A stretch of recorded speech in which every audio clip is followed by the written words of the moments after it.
The following may contain offensive language, adult humor, and or content that some viewers may find offensive. The views and opinions expressed by any one speaker does not explicitly or necessarily reflect or represent those of Mark Radulich or W2M Network. Please listen with caution, or don't listen at all. Hey! A triple feature. 3 films up on the screen. One's a little heavy, one's a little sleek, and one's just caught between. We'll laugh and cry and overanalyze, dig through fleams with wide, wild eyes. Grab some popcorn, take your seat. 3 times the fun, 3 times the treat. Hey, a triple feature. That's what we're here to do. What we're here to do. Buckle up, the lights go down, and we'll watch Them all with you. Good evening. You are listening to a Radulich and Broadcasting premier podcast, triple feature. I am your host, the mandated reporter, and frankly, I'm mortified, Mr. Mark Radulich. And joining me tonight, straight from Broadway, it's Chae Tate. How do you do, madam? I'm doing pretty damn good. How are you? I'm good. It's been a while. You missed the David Fincher podcast. Where I think you were sick, right? Yeah, I got really sick. I ended up sleeping for like 4 days straight. Oh, my stars and goddess. That's the one. Well, I'm glad you've come back to us from the dead. Yeah. I don't remember the last time I guess maybe it was Tim Burton. Was that the last time you were on? Yeah, I think it was Tim Burton. Okay. Well, we're kicking off the year, our first of, will at least be a few, musical shows. We're talking about Rock of Ages, Jesus Christ Superstar, and Tommy. And I've got some information to share with everybody. But before I do, I just want to give you a quick opportunity to speak on these. First watches, you've seen them before. You love them, you hate them, you have no opinion, you don't know why you're here. What's your thoughts? Okay, so Rock of Ages was the first time I'd seen that one. Mhm. That was fucking I don't know why you put me. Oh, you and I are going to have words. But I've seen a couple of productions of Jesus Christ Superstar. I actually really like the show. Not such a fan of the film. Mhm. And then Tommy, I absolutely love. It's an insane, trippy, just visual feast. You and I don't agree on anything. It is great. What was that? That's why we make great friends. Yes, no. I was about to say, I said, that's why this works so well. You're like the female version of Robert. It's like we just completely have different points of view on everything. It's fantastic. I love it. All right, let's get into what the dealio. We are taking on 3 rock musicals that span 4 decades of cultural attitude shifts. Jesus Christ Superstar. Who are you? What do you say you are? Tommy from The Who and Rock of Ages. Woo! Seen together, these films don't just chart the evolution of rock music on screen. They chart how rebellion itself gets transformed, diluted, and eventually sold back to the audience as comfort food. That's not modern at all. Jesus Christ Superstar, relevant, that's what I should have said. Jesus Christ Superstar begins its lineage as a genuine act of cultural provocation. Originally conceived by Andrew Lloyd Webber and Tim Rice as a 1970 concept album before ever hitting the stage, the project emerged at the height of the counterculture skepticism toward institutions, religious, political, and otherwise. The album's success led to a Broadway production and then to Norman Jewison's 1973 film adaptation, shot on location in Israel with a deliberately stripped-down, almost anachronistic visual style.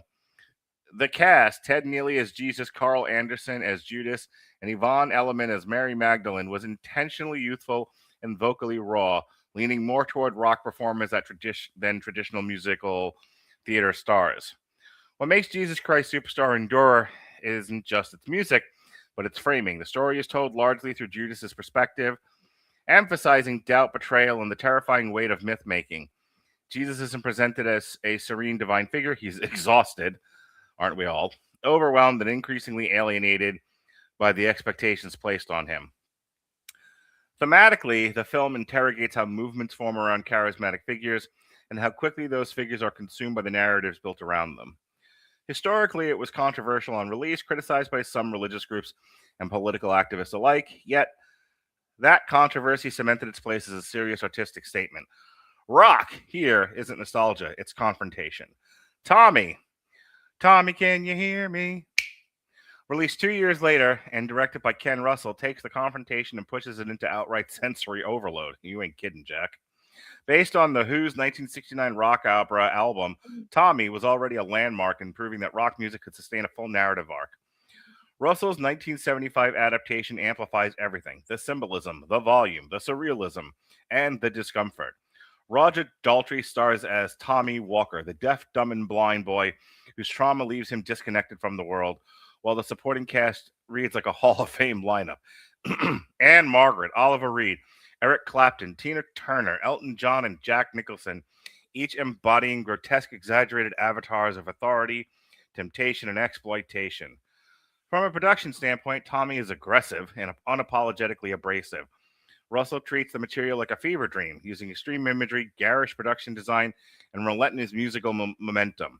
Anne Margaret's infamous baked bean sequence alone signals that this is not a film interested in subtlety or comfort. Thematically, Tommy interrogates the machinery of worship, how trauma becomes spectacle, how followers project meaning onto silence, and how even spiritual awakenings can be commodified. By the film's final act, Tommy's rise as a messianic figure curdles into disillusionment, suggesting that mass movements inevitably collapse under their weight of expectation. Historically, Tommy polarized critics and audiences, but its legacy is secure as one of the most uncompromising rock films ever made. One that still feels hostile to passive consumption. Then we jump forward nearly 4 decades, because I really know how to put together a triple feature, by God, to Rock of Ages, and the tonal shift is immediate. Adapted from the Broadway jukebox musical and directed by Adam Shankman, the 2012 film is built entirely around 80s hair metal hits from bands like Journey, Bon Jovi, Def Leppard, and Poison. Set on the Sunset Strip in 1987, the story follows a pair of starry-eyed dreamers trying to make it in the music scene, while a corporate-backed redevelopment threatens to sanitize rock culture out of existence. The cast reflects that hybrid intent. Broadway performers like Diego Boneta and Julianne Hough share the screen with movie stars like Tom Cruise, oh boy, do they, Alec Baldwin, Catherine Zeta-Jones, and Paul Giamatti. From a production standpoint, Rock of Ages is slick, self-aware, and engineered for mass appeal. The film embraces excess, big hair, bigger choruses, winking humor, while never truly threatening the audience. Tom Cruise's performance as Stacey Jacks, as he summons the soul of Bret Michaels, is the centerpiece, a knowingly cartoonish embodiment of rock god mythology filtered through modern irony. Thematically, the film gestures towards rebellion, against censorship, against commercialization, but always with the safety net of nostalgia. Rock is no longer dangerous here, it's brand, a vibe, a shared playlist meant to trigger recognition rather than discomfort. This is where the through line of triple feature becomes clear.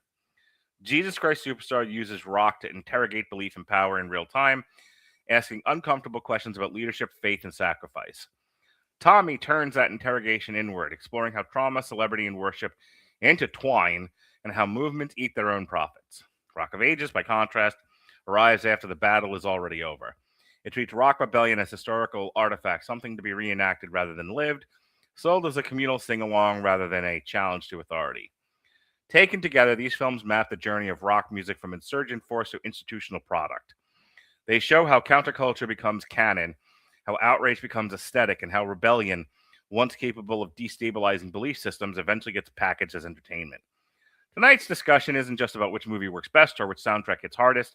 It's about what happens when a cultural language loses its teeth and whether anything is gained or irreversibly lost in the process. All right, Shay, let me ask you a question. You said that You don't like Rock of Ages. Why do you hate music? Your thoughts? I don't hate music. I hate their versions of this music.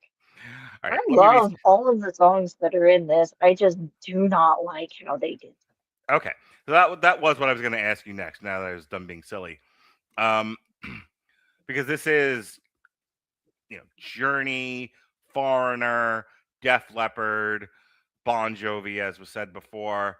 I mean, all the greats in the decade that was the '80s, the greatest decade, America at peak, peak culture, peak everything, peak fashion, you name it. It's never been any better than the '80s. But these are all songs people know and love. And you just said that you like the songs, but you said you don't like how they were used in the musical. Yeah, so I don't like how they were used in the musical. I don't like how they were performed. A lot of the mashups just don't work very well.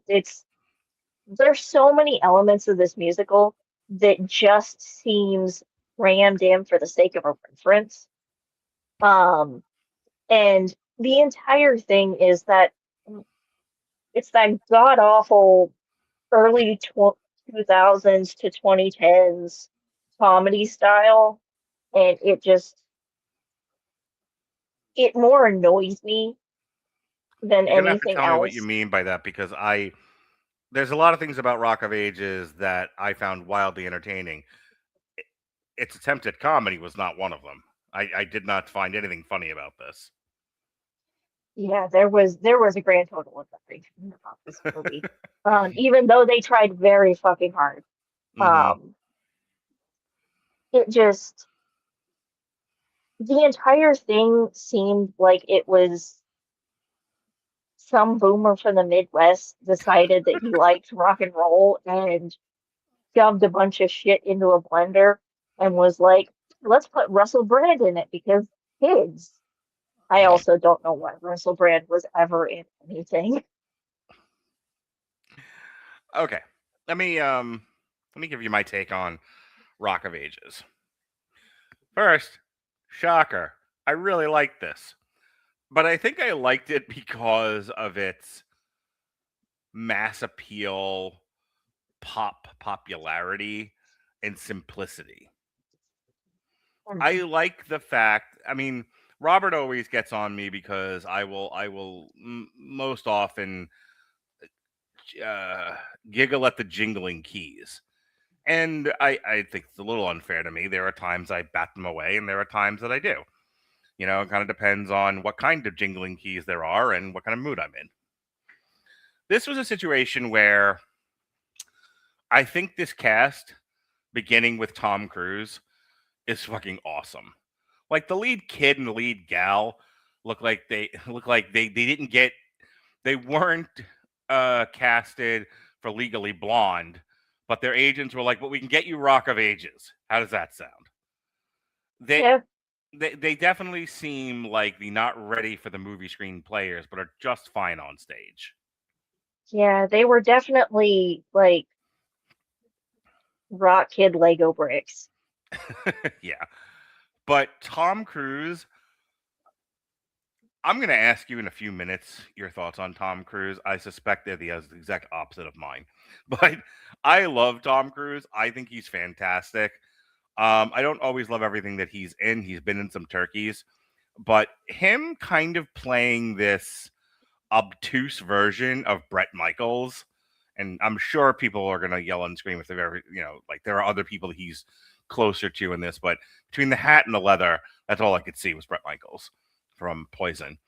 And I have known, You resembled Axl Rose a little. yeah, you know what? Now that you It might have say been it, a mashup of them. that's what I'm saying. Like, I think this was kind of a like Axel Axel Rose's sort of serpentine physical presentation and his absolute diva personality mixed with Bret Michaels. If I hadn't been a musician, I'd have been a whore personality and cowboy hat style, I guess would be the word. So yeah, he's Mhm. kind of playing a cross between Bret Michaels and Axl Rose. and he's doing it with aplomb. He looks like he's having the time of his life. He's fucking hilarious in this. Every scene with Tom Cruise, I was laughing that stuff was funny to me. I was laughing my ass off. I was having a good time. His scenes with Paul Giamatti and the absolute abuse he puts that man through, as I guess the villain of this thing, I guess he deserved it. But like the bit where the Rolling Stone article comes out and it absolutely rakes him through the mud, and and he didn't know that their performance at the bar, he took all the proceeds and left the bar with nothing, and he feels bad about the whole thing. Feels that the bar owner got a raw deal, and his way of handling it is peeing on Paul Giamatti's shoes. And It was kind of funny. I I got a laughed little hard bit at of a that. giggle out of that one. There you go. See, if it breaks Shay, it has to be good. So I It loved didn't all that break me. That was a solid snip. stuff. But I've also, I think part of it was I very much recognized that kind of behavior because I've seen it not just in celebrities, but I have been around people who they're like cats. It's like I need you to be on stage and doing a thing. I need you to be at a place at a time. I need you to behave yourself. And they're just like, no, I am, I am completely oblivious to everyone's needs, wants, and boundaries, and I'm gonna have a sandwich. Like, you know. So it was funny to see that kind of thing, and I also hate it because I hate that kind of person. I can't say These enough people about are how the much worst. I can't say enough about how much I love this music. Every single song in here is a banger. I think my only complaint is because they're done kind of Broadway style. Some of the performances lacked a bit of passion, lacked a bit of intensity, especially given how the song is originally performed. That's the risk you take when you do it in this way. What do you think about that? Let's talk about. I want to get your opinion on how the songs were performed. So I definitely think that they lacked intensity and passion for it. I think the transition that they tried to make going from rock music to that kind of uh Broadway-esque performance style, it didn't work for it. I love a lot of songs in here. Uh but I don't love how they did it. I'm not a fan of how that girl sings. Like, it seems like she should be in a country musical rather than a rock musical because it just whatever she's doing, it's not working. I think that's fair. Uh, Yeah, she definitely had kind of a twang in her natural speaking voice. And this is mhm. supposed to be somebody who, gets off the bus, on Sunset Boulevard and is rocked this way and that by the mean streets of Los Angeles. And it's I once said it has been said rather of The Wire. Everyone take a drink. That if you truly showed the world as it was, because The Wire gets close, but The Wire has to have some drama and some levity to it because, quote, if you showed the world as it was in The Wire, it would be too bleak. No one would watch. Mhm. And that's kind of the impression I get with how they treated her and her character is if we truly showed you, like a better version of what happens to people when they come to the big city would be like The Deuce, to name another David Simon show. You get off the bus in the city and you're immediately taken advantage of and you end up prostituting or something like that.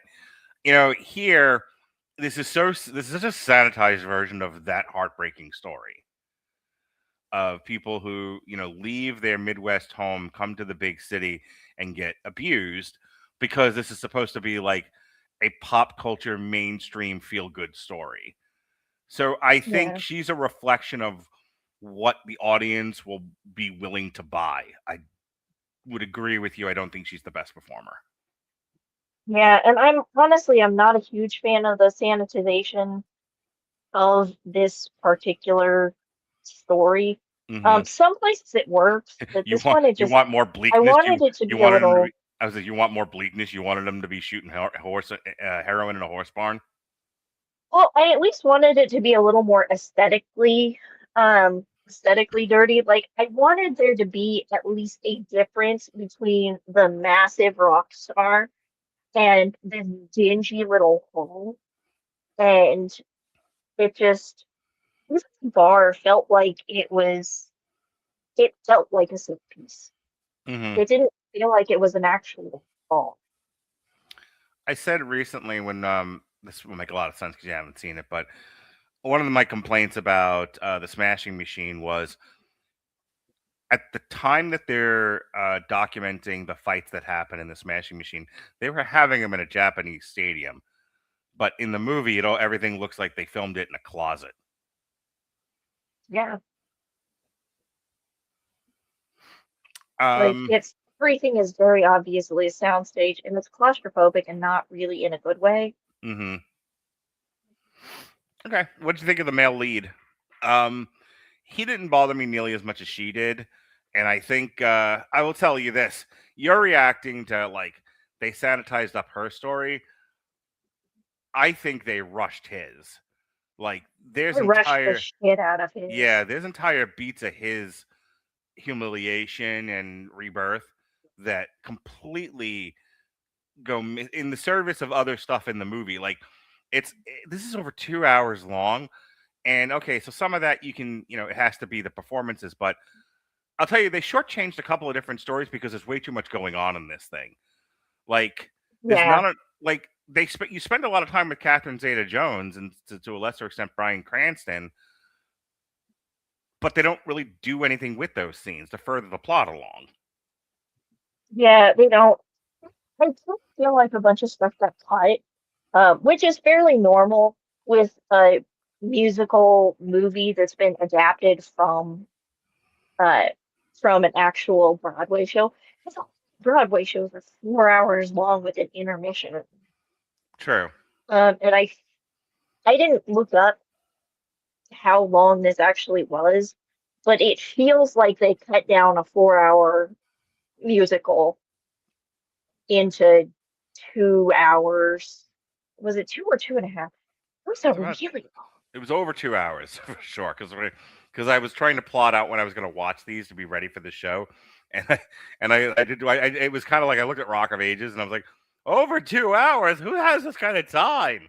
I go to I go to Tommy and I'm like, 2 hours, what the hell? Doesn't anyone make a 90-minute feature anymore? And then I saw Jesus Christ Superstar was shorter than 2 hours. I went, oh, thank God. yeah. Well, and Jesus Christ Superstar is kind of a short musical. Yeah. Like that's just how long the musical generally is. Yeah, we'll talk about that in a moment. Paul Giamatti as the um as the evil band manager, he was fine. Liked him. He was one of the better parts of the movie. Like he's been playing slimy assholes for a good long Yes, while, and he did it perfectly. yes. It's amazing how much stuff Paul Giamatti has done. It's funny because I kind of selected these on my minimal knowledge that they were all to one degree or another a rock opera, and that's literally all I knew about all of them. Well, that the Tommy was by the Who, Mhm. but that's kind of all I knew. And so I didn't do any research on Rock of Ages before I watched it, and I'm seeing this giant cast list of like mega superstars. I'm like, holy cow, it's like the Avengers. Like, my God, Paul Giamatti's in this, Catherine Zeta-Jones, Bryan Cranston, like Alec Baldwin knocked me on my ass. I was like I'm so used to Alec Baldwin just playing people in suits. You know what I mean?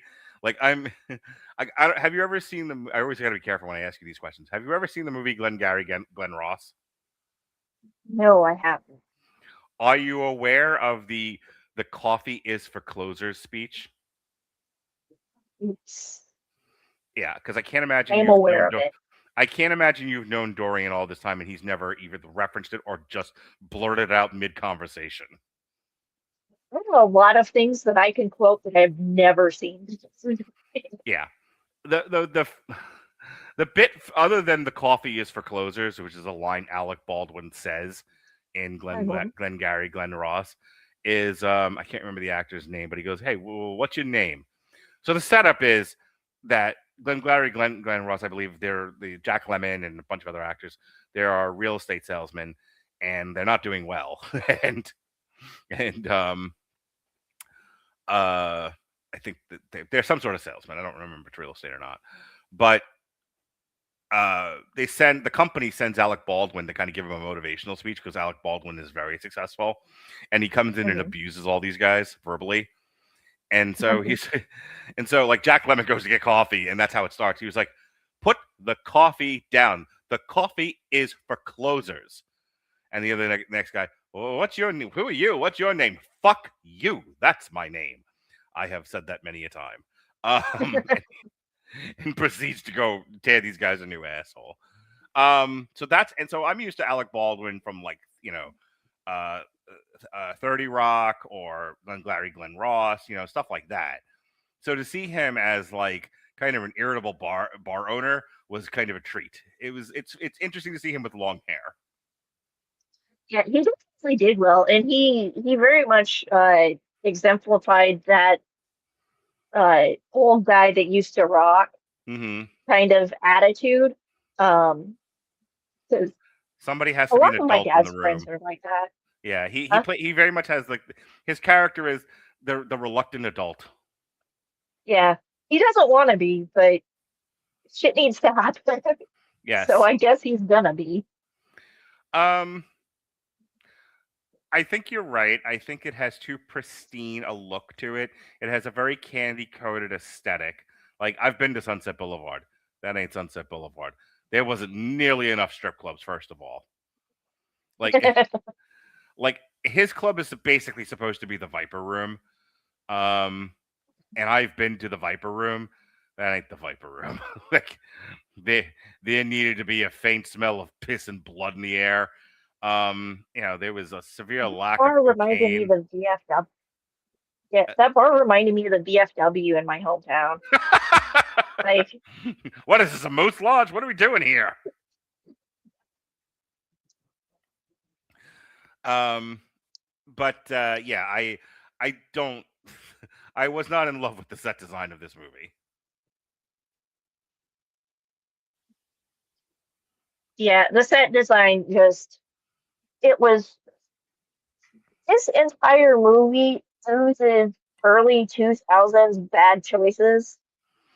Okay, you say great things? I need you to explain some of them. What do you mean by that? So there was a very specific stylistic decision that was made in the early 2000s, and this spans a lot of films. This is everything from horror to comedy to dramas, everything in between, where they decided that they wanted to sanitize everything for the lowest common denominator.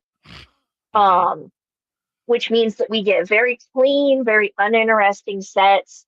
We get jokes that aren't given enough time to land. We're given emotional moments that immediately pan to something else. It just, it's, it's like the producers decided that they wanted to make movies for ADHD people, but they didn't know what ADHD was like. So they just made it for their 6 year. As you were talking, the phrase that came to mind was in the 90s and early 2000s, there was an intentional push to beige everything. Yes, it's it's very beige, and beige covered absolutely everything, including stylistic decisions in movies at the point. Yeah. Last thing I'm going to ask you, costumes. What did you think of the costumes in the movie? Because I know that's one of the set design and costumes are kind of your thing. So I'd like your opinion on how they made people look in this movie. Well, I mean, the costumes were like again, it was very beige. It seemed like someone decided that they wanted to do an 80s theme night and just pulled out of their teenager's closet instead of getting anything that was actually from the 80s. I was gonna say this was very hot topic before there was hot topic. It was very hot topic. It was okay, it was bad hot topic. It was today hot topic where they sell Disney shit and not like 90s hot topic where they had trip pants and skateboards on the wall. Yes, the pop culturing of counterculture.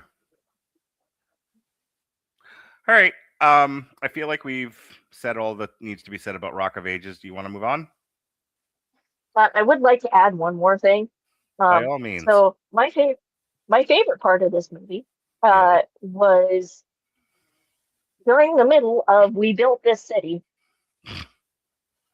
Dorian popped his head in and started doing the response calls, and it was fucking hilarious.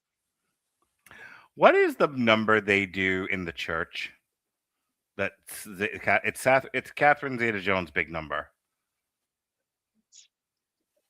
It was "You Give Love a Bad Name," I think. Let me double check. No, No, I don't think that's right. it was something close to that. All right, hang on. What was the number Catherine Zeta-Jones, like I didn't just watch this movie, does in Rock of Ages? Thank God for AI. This movie is so unflavored. Hit me with your I best can't shot. remember. Oh, yeah, hit me with your best shot. Okay. So, Hit Me With Your Best Shot is a great song. Yeah, it's a great song. As a dance troupe cover performance of said song, it's well done. Catherine Zeta-Jones and the nice middle-aged ladies behind her all did a fantastic job of performing and projecting Pat Benatar's "Hit Me With Your Best Shot." Mm-hmm. The fuck was it doing in that scene? That scene is them at the church going, "We're gonna take down Stacey Jackson. We're gonna take down rock music," and it, like she's supposed to be like a Tammy Faye Baker type character, or a Tipper Gore. You're like, "Hey, we're gonna have nice Christian music, and we're gonna get rid of all this rock filth." And you find out later it's because she used to bang Stacey Jacks, Tom Cruise, and who hasn't, banged Tom Cruise, and so she's got a dog in the hunt. She's out for revenge, is what she is. But and at least in that scene, they're like, "Look, rock is bad. This is all sleaze. It's all corrupting the children, and it all has to go." All right. When they did, "We're Not Going to Take It" as a protest number, I understood that. What the I don't understand how "Hit Me With You," and I actively thought this while I was watching. I was like, good song, they're performing it well, but what does this have to do with their message, with the thing that they're trying to get across? Like everything else that they did in the show, more or less met the tone of the scene. This one, and that's why I'm calling it out, and I wanted to get your opinion, and then we'll move on. This one seemed utterly incongruent to what was going on in that scene with those characters. I think it did, and I think the excuse, completely honest, I think the excuse for this entire movie was a bunch of celebrities got together and wanted to dance to 80s music. Like that's the only thing that they were thinking about. Everybody has a fantastic time. Yeah, but Catherine Zeta-Jones, what would you like to dance to? Cotton Eye Joe. What? Can you imagine? Where did you come from? Where did you go? That would have been fucking hilarious. Honestly, Cotton Eye Joe matched as much to that scene as "Hit Me With Your Best Shot." I would have accepted it more. Yeah. "I'm gonna get you, Stacey Jackson, all of your rocker friends. Where did you come from? Where did you go? Where did you come from, Cotton Eye Joe?" Jesus Christ! Yeah, it just Go ahead. That was kind of the entire film. I felt like a lot of it just didn't really make a whole lot of sense, and I think it was just an excuse for a bunch of super popular actors to sing rock music and be silly. Well, sometimes that's all you need. All you need is love. Wah, wah, wah, wah. All right. Jesus Christ Superstar. Let's go back to you for a moment here. You said you've seen a bunch of different productions of this? So I've seen a few different productions of this. I've seen one live show. Then I also saw the 2000 and something version that had Alice Cooper as the king. Oh, you mean as Pontius Pilate? No, as the king that does the so you're the great Oh, you are the Christ, you're the great Jesus got it. Christ. Okay. Okay. Um, yeah, and I I really liked the stage play version that I had seen. I absolutely loved the 2000 whatever version. Uh, this one felt a little bit flat. I have never seen Jesus Christ Superstar before. Never. Never in my life. Heard some of the music. Leibach. I don't know if you're into industrial at all, German industrial music. But when you're done Uh, here, yeah, have you heard Leibach's cover of Jesus Christ Superstar? I might have. I've heard a few covers of Jesus Christ Superstar stuff, and some of them have been metal. Mm-hmm. So there's a chance that I have heard of it. Leibach's the most famous one of that particular song that I've heard of, and I love it because because Leibach sounds like this: Jesus Christ, oh gee, it sounds like a funeral dirge. Yeah. Because like the original song, has almost like a gospel quality to it. Then there's this sad fucker, Jesus Christ. So it's the Undertaker. Um, Yeah. so I'm gonna ask you some personal questions. Are you ready? Yeah. So you live in the Midwest where Jesus lives, um, and you've seen these performances. Did you ever come across people that still had problems? Anyone in your family have issues with Jesus Christ Superstar?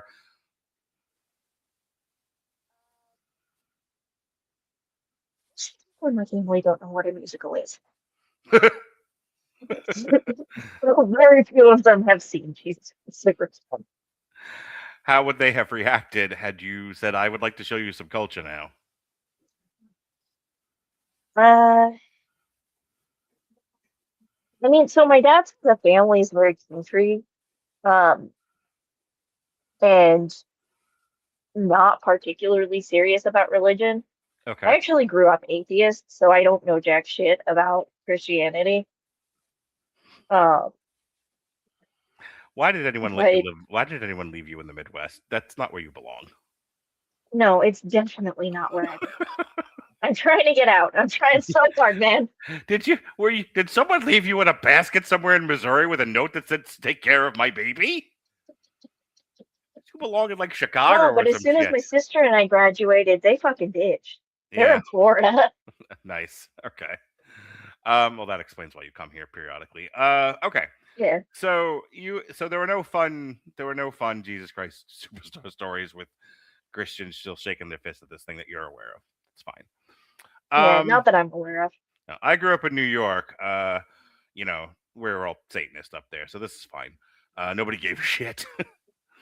But like I said, my dad would, among all the other musicals he played in the house, this is one of them. So that's really all I knew about it. When I think about interpretations of the Passion, um, this doesn't really come up as something that was particularly heretical or controversial. It may have been in its time, but I remember like Martin Scorsese's The Last Temptation of Christ. That really bugged people. Years later, Mel Gibson's going to do The Passion of the Christ, and people are going to compare it to a snuff film. So, that had a bit of controversy to it. But I don't remember people complaining too much about Jesus Christ Superstar much after it got released. Uh, so this is the Passion of the Christ. It's Jesus' story. It's the same Passion play you've heard 1,000 times before. Um, I will tell you the the weirdest thing to me about Jesus Christ Superstar is that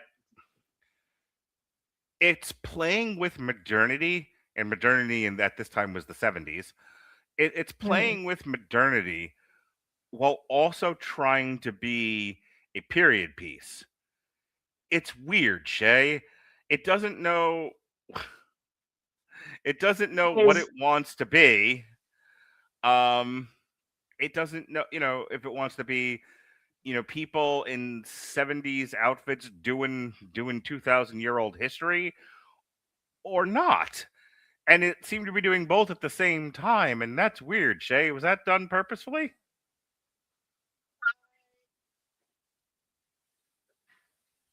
don't know if they did it purposefully for this film. The other ones that I have seen have a little bit of an anachronistic style, but um,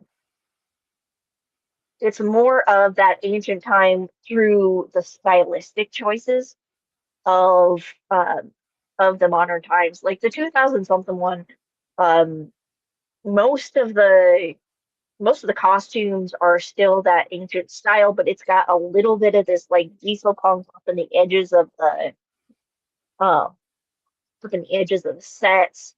It just this one was so weird. It kind of felt like they took the Broadway cast and just dumped them in the middle of the desert It, and it looked like they captured recorded the. them rehearsing. I was gonna say it looked like they kidnapped the cast from Hair, and it was like, all right, keep your clothing on, and now do Jesus Christ Superstar. Mhm. It was just it was very strange. And the bus scene at the start and the end, like I know it was a weird framing device because they just took and dumped them in the middle of the desert, Yeah, and then I they had to did. read the Wikipedia plot for this. It was like a group of performers drive out to the desert to do a rendition of Jesus Christ Superstar, and then they don't do it anymore. It's like it just becomes the story, and then at the end we're back to this again, and I'm like, uh, what? Yeah, like it was very strange, and I'm wondering if cocaine was involved with the choices made on this particular version of it. But Well, I've it was seen the some '70s after fantastic all, versions. Yeah, it was so strange. and then This Jesus is can be a dressed. beautiful musical. Yeah, I'll talk about the good stuff in a second, but I had to talk about this confusing stuff first. And it's so funny because like everybody, like I said, looks like they're doing a rendition of Hair. I had to check several times if I was watching the right musical. And then Jesus pops out, and he's looking like traditional white Jesus. And I'm just like, for God's sakes, pick a It also costume seemed like style. he was stoned out of his gourd. Like just Like, some of his facial expressions were like, "Oh yeah, man, I'm gonna die soon." I, Okay. kind of. I almost got the impression like he was like off stage, like off camera. And they're like, "All right, get out. All right, Steve, get out there before." No, no, I don't want to do it. Like before every take, there's like a guy with a gun offset. Like, perform, monkey. Yeah. Like, Jesus Christ, Jesus Christ. Yikes. Yeah, stoned was one way to interpret him. Scared to death was, and confused was how I interpreted him. So my favorite thing in Jesus Christ Superstar. So again, the guy playing Jesus, and it's so funny because if like, and I don't want to go off on a large tangent of this, but the Jesus has been interpreted. The look of Jesus has obviously been interpreted many different ways, and not even the never mind the fact that he was probably closer to something Arabic than not. But Renaissance paintings and all, he's white with Yeah. kind of auburn hair. I mean, all of those painters use their boyfriends for reference, so Yeah, but Jesus is I always guess that kind of was just Renaissance twins. yeah. So Jesus is always like a very slight kind of petite man.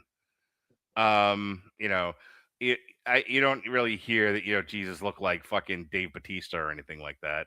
Would be so funny. That's how I would want to do Jesus Christ Superstar because what I'm getting to here. Because again, here is this very slight, very unassuming, soft man, and he's like, I will, like that suits the scene where he's confronted by the lepers and they're like, heal me, Jesus. And he is like, form a line. Like, this is a bit much. Like, oh, That I scene was scary. I must withdraw. If you want, I can't deal Like with that this kind shit of seemed like it was ripped straight out of Night of the Living Dead. yeah. More braids. Go away, lepers. Um, but contrast that with again, same slight, withdrawn, um, soft man, and the scene where he's turning tables over. Um, and he's like confronting the money lender, which because of the way they did it, it looks like he's in a flea market. It's just like Yeah. tearing over. Who's like, I understand he's Jesus and I'm kind of making a funny here, but no one could just tackle him. Because again, that scene needed Dave Bautista. He's like, dinner, and like running and like knocking over tables. And Bautista. Pick the Christ. dude up and put him aside. It's like, Shoot him off like he's a we need a body double. like he's a gecko. Jason Momoa, come on in here. Like, here we go. But here's this very slight man knocking over these tables, and all I could do was laugh. Like, it's a great scene, and he's trying his level best to be intense, but it was like if my son freaked out and started turning over tables at the Busy Bee. It's there were decisions made on this musical, and there were decisions made on this musical. So tell me, I've been talking for a while. What are your thoughts on the different elements of Jesus Christ Superstar? What worked, what didn't work, in your opinion? So I actually did really like the singing cast. I'm not sure if it's the same cast, but it's actually very similar. I have a vinyl record that's the original 1970 whatever cast, and Mhm. I really love it. It's a fantastic album. It's got a amazing 1970s sound. Mhm. But to be completely honest, the music is pretty much the only thing that I really liked about this. Mhm. Um, it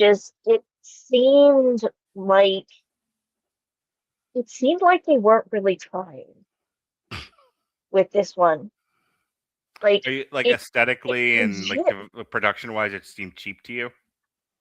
yeah, aesthetically, production wise, they really should have done a much fuller set. When you're on Broadway, the sets are a lot more closed in, and it makes everything feel a lot more intimate.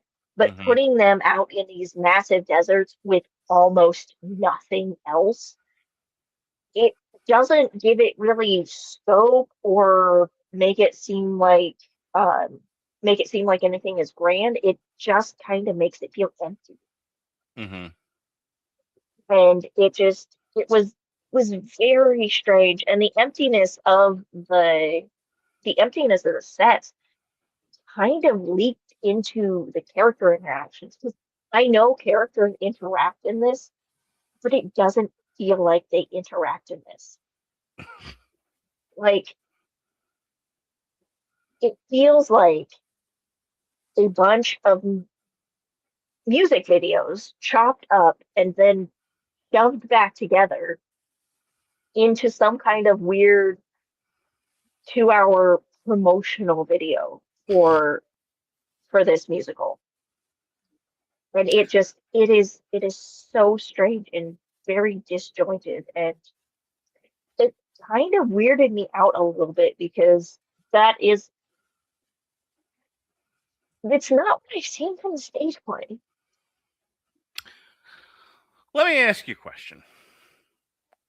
What's your opinion on large dance ensembles, especially as done in musicals? Do you have a concerted opinion or a style you prefer or anything? Because there was a very distinct dance style in this, and I'm wondering if you had an opinion on it. Um, so the dance numbers in this, it could work in certain cases. I have seen some trippier musicals that have that weird like wobbly This is the dawning of the age of Aquarius. Doing a Yeah, Country Roads and there. it can definitely work, especially in really big dance numbers when you have a Mhm. costume designer that has done a lot of work with like movement and texture, because Mhm. it can give you a really trippy effect if you do it correctly. Like Mhm. there are dance numbers that you can watch that it it makes you feel like you're on acid. Um, but with this, it just I don't mind the dancing itself, but Mhm. when combined with all of the other elements, it falls flat.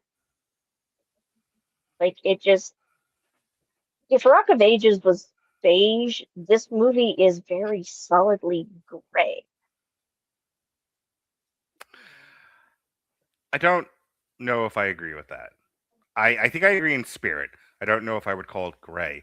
It seems like thin sunlight through a window and maybe a Yeah. curtain. Like the sun shines through a window and there's a curtain there, so it's still penetrating, but it's very like almost transparent.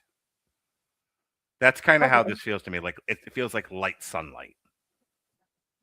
Yeah, there's pieces of this fantastic musical to get through. It just whatever curtain they put up is not letting enough of that light shine through.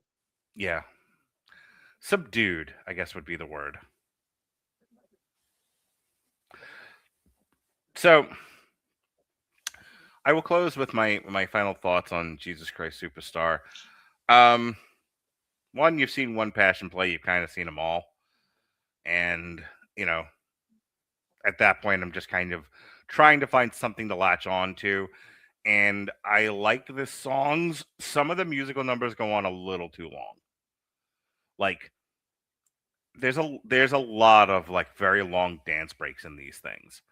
To the point where like this feels less like a musical and Jesus Christ Superstar the interpretive dance. So I think a lot of those were actually supposed to be where there was dialogue. I remember there being dialogue in Jesus Christ Superstar. Mhm. The guy playing And Judas is good. He's got yeah, he there's a lot of power in them. I think when he finally loses his shit with after betraying Jesus, that stuff was pretty powerful.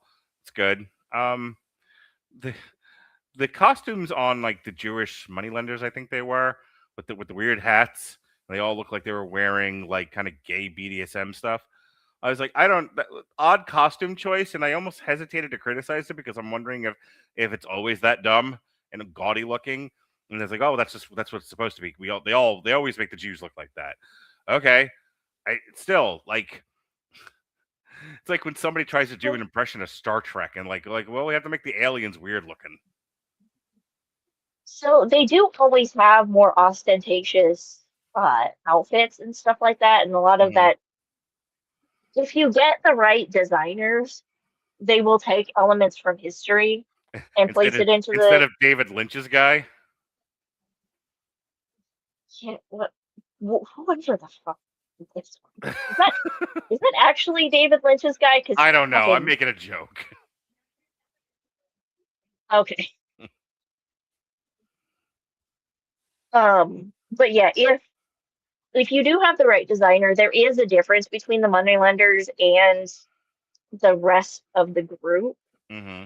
Um, but normally it's with what I've seen from it, it's they use a lot more color. Uh they use really nice fabrics. They use a lot of things that would adhere to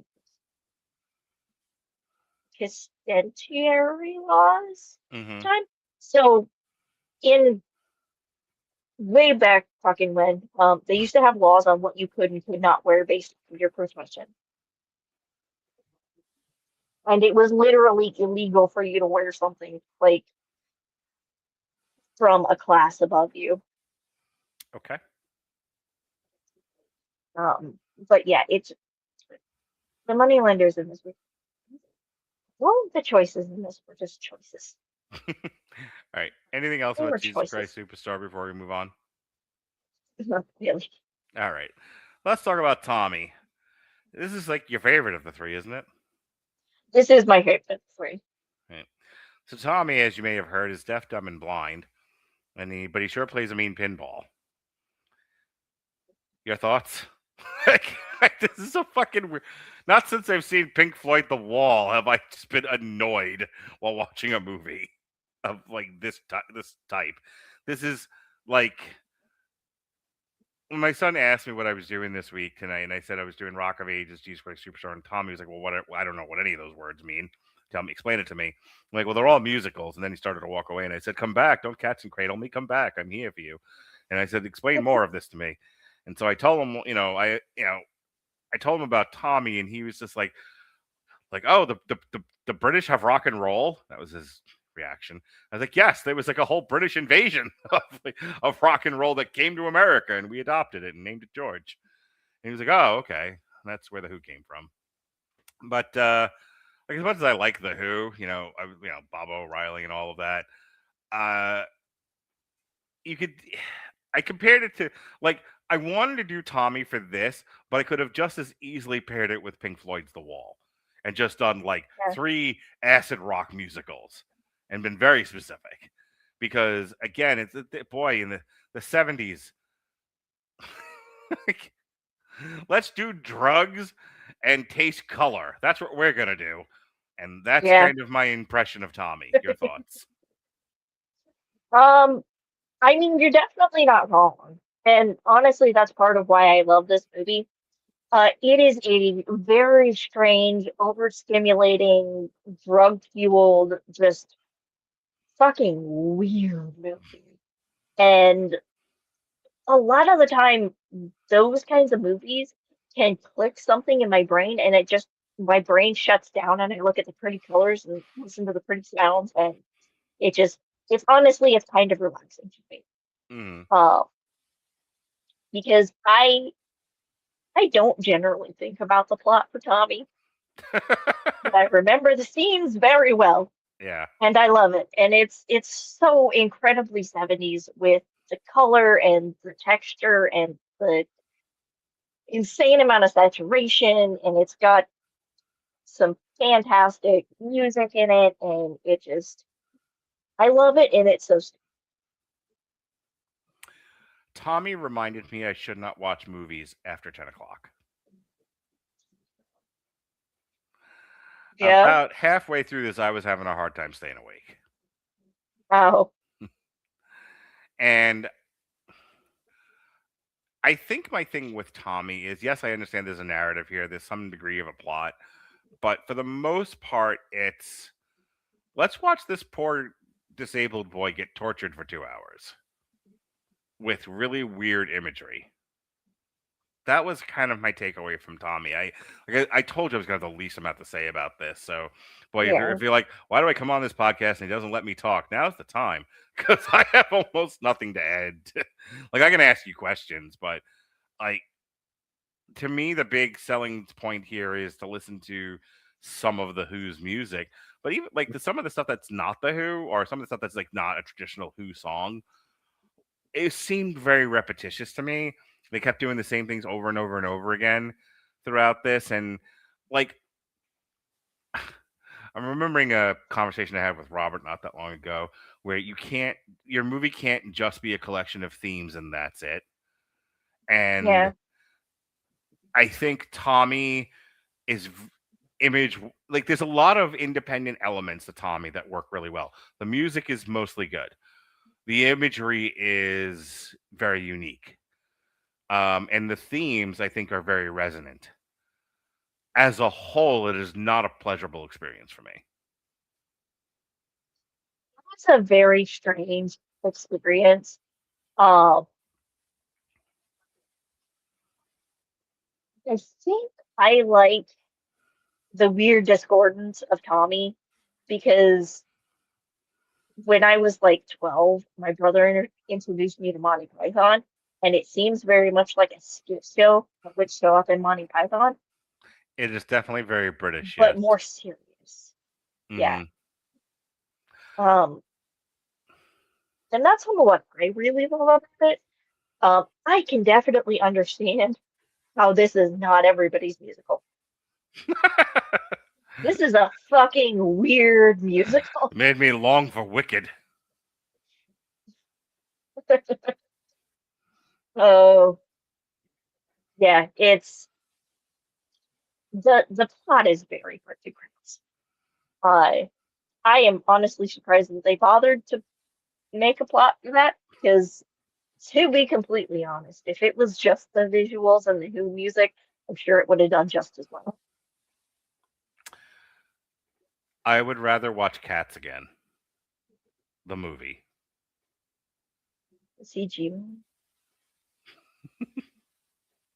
Yes. I'm so sorry, buddy.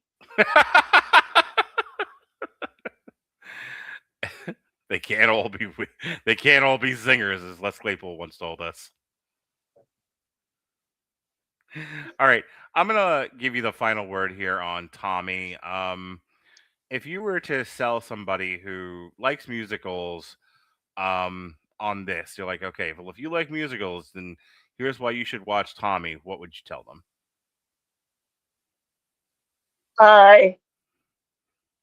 To be honest, it probably depends on what kind of musicals you like. If you like Rocky Horror, Shock Treatment, any of the like really weird cult musicals, then absolutely, because this is an acid trip in 2 hours. But if you like more of the traditional ones that have a very clear plot line and make sense, then it's definitely for you. Okay. Anything else you want to say about any of these three movies, or anything, any final thoughts? If not, we can we'll start to roll out here.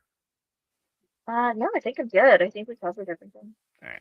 Well, folks, if you like the musical musings of one Chae Tate, she will be back unless she wants to appear sooner, and we'll talk about it after the show. I drafted you in the service. Do you know what that service is? No, I do not know what that sentence is. Well, you should, because you clicked yes to it. But we're going to do a Kevin Kline live performance triple feature. And this is mostly because I really wanted to talk about the Pirates of Penzance. And I couldn't figure out how to fit it into a triple feature without just throwing it with two other musicals and not having a theme. Mm-hmm. So I asked ChatGPT, and we negotiated, and we decided that these three movies are all three Kevin Kline musical performance movies: The Pirates of Penzance, De Lovely, and A Prairie Home Companion. How excited are you for this? I love Pirates of Penzance. I did Pirates of Penzance. That was a hell of a lot of fun. Oh, I can't wait to hear all about it. I don't know what the second one is, and Prairie Home is NPR. Yeah, it's a movie. It is also an NPR thing, but it's also a movie. It's what ChatGPT suggested we do, so we will do as our Lord and Savior Skynet tells us. Okay. But yes, this was as mainly long as our robot overlords are happy. That is the idea. But yeah, this was mainly driven by as we're gonna keep doing these, I want to find stuff I actually want to talk about, and there was no other connection to anything else I could find for the Pirates of Penzance. Like nothing that the director had done, the style of the musical, anything like that. Like nothing really jumped out at me. So it suggested doing like three Kevin Kline movies. So yeah, Kevin Kline actor live performance triple feature. And then I invited you to my birthday party.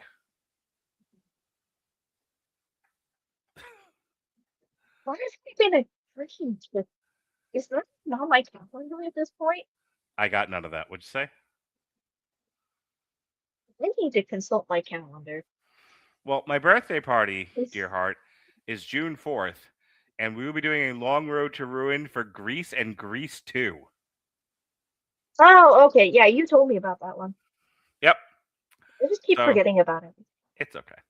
I'm here to remind you. Always something there to remind me. My schedule.